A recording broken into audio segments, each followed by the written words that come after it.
Hello, friends. I'm Kush. I'm back again with another fascinating book called $100 Startup by Chris Guillebeau. You hear a lot of people saying you need money to make money.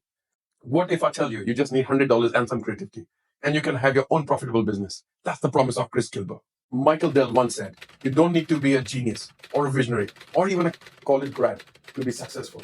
You just need to have a dream and a framework.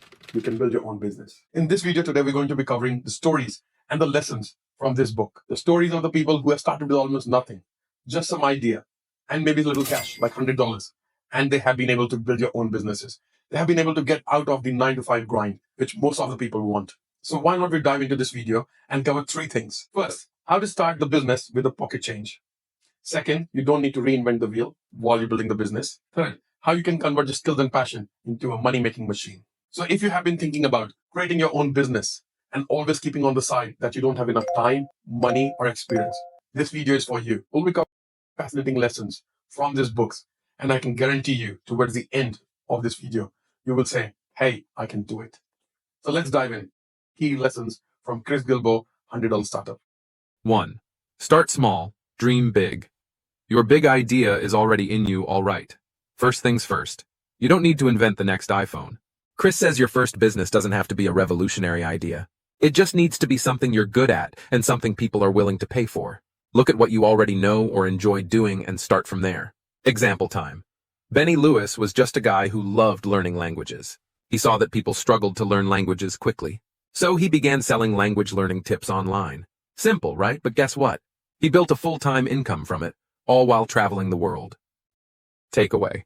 Your next business idea might already be in your skill set. Don't overthink it. Start with what you know and build from there. 2. Keep it lean. You don't need fancy gadgets or a huge office. You don't need a shiny office with fancy espresso machines or the latest tech to start a business. Chris emphasizes that keeping it lean, that is, keeping your costs as low as possible, is key to growing fast without breaking the bank. If you've got $100, that's your starting budget. Think of Tom Saki, founder of TerraCycle, who started his business by selling worm poop as fertilizer in used soda bottles. No, seriously. He literally used other people's trash to build a business that's now worth millions. Takeaway. Don't throw money at your idea. Start small, start cheap, and grow as your profits grow. The less you spend, the more you keep. 3. Solve problems. Make money. People pay for solutions, not ideas. The golden rule of any successful business? Solve a problem. People don't pay for clever ideas or flashy marketing. They pay for solutions. Chris teaches us that if your business solves a real problem for people, it's bound to succeed. Take Angeline Tan, who was tired of her uncomfortable high heels. So, she designed a line of high heels that are actually comfortable and started selling them. Turns out a lot of women shared her pain, literally, and her business took off. Takeaway. Don't just come up with a cool idea. Find a problem people have and offer them a solution. They'll gladly pay for something that makes their life easier. 4. Launch fast. Adjust later. Stop waiting for perfect. Here's the truth. Perfect doesn't exist. If you wait until your product or service is flawless, you'll never launch. Chris says the best way to succeed is to launch fast and make improvements along the way. Done is better than perfect. Take John Lee Dumas, who launched his podcast Entrepreneur on Fire with 0 podcasting experience. He didn't wait to become a pro, he just started, and he got better over time. Today, it's one of the top podcasts in the business world. Not because it was perfect from day one, but because he started. Takeaway. Don't wait for everything to be perfect. Get your product or service out there and tweak it as you go. The sooner you launch, the sooner you learn. 5. Use your network. Leverage what you already have. You've probably heard the phrase, it's not what you know, it's who you know. In the world of startups, that's more true than ever. Chris says your network is one of the most valuable assets you have. You don't need to hire an expensive marketing team when you've got friends, family, and coworkers who can spread the word. Look at Gary Vaynerchuk, who took his family's wine business from $3 million to $60 million using nothing but YouTube and his existing network. He didn't have a huge budget. He just had hustle and the power of social media to get the word out. Takeaway. Don't underestimate the power of your connections. Your friends, family, and social media contacts are your best marketing tool when you're just starting out. 6. Sell before you build. Test the waters first. This is one of my favorite lessons from Chris. Sell before you build. Before you invest a ton of time and money creating your product, test the market. Will people actually pay for what you're offering? If yes, great. If no, time to pivot. Take Tim Ferriss, yep, him again, Why are you the way that you are? who tested the concept for the 4-hour workweek by running ads for a non-existent product, just to see if there was interest. Once he knew people were willing to pay, he wrote the book. Genius, right? Takeaway. Before pouring time and money into your product or service, make sure people are willing to pay for it. Pre-sell, test, and adjust accordingly. 7. Keep your day job. For now. Hustle. Don't gamble. One of the biggest misconceptions about starting a business is that you have to quit your job and go all in. Chris Guillebeau says, whoa, pump the brakes. Keep your day job, at least for now. You can build a side business in your spare time without putting all your eggs in one basket. Think of Jeff Sheldon, founder of UGGmonk, a minimalist clothing brand. He started his business as a side project while working a full-time design job. Slowly but surely, he grew it into a full-time gig. He didn't quit until he knew he could support himself with his side hustle. Takeaway.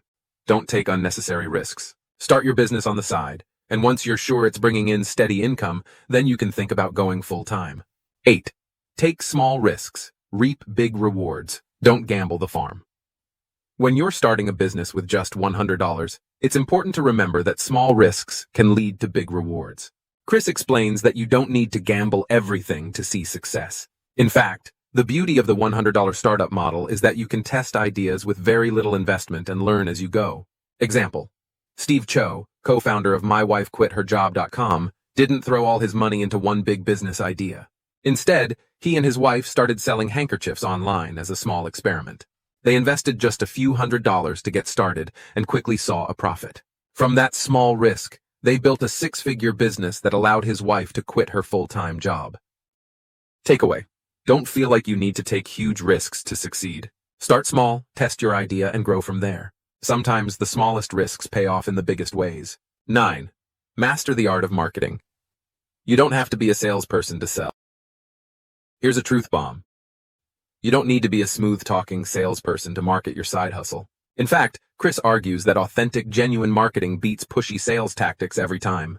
It's all about telling your story, connecting with your audience, and showing them why your product or service matters. Example. Take Jonathan Fields, who launched the Good Life Project.